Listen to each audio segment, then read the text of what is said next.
Pemerataan pembangunan khususnya infrastruktur terus didengungkan oleh siapapun yang berkuasa di negeri ini, baik pemerintah pusat maupun pemerintah daerah. Infrastruktur berupa jalan dan jembatan merupakan salah satu aspek penting dan vital guna mempercepat lajunya pembangunan serta memperlancar arus lalu lintas pengiriman barang dan jasa.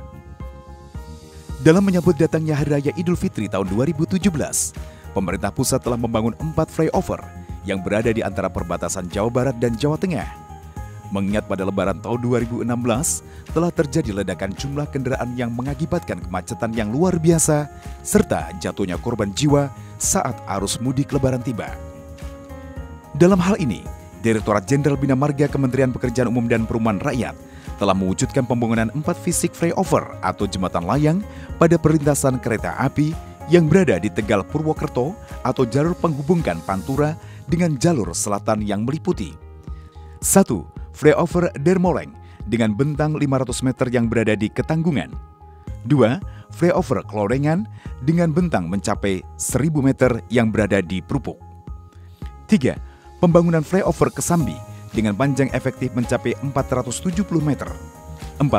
Pembangunan flyover Kretek yang panjangnya mencapai 700 meter.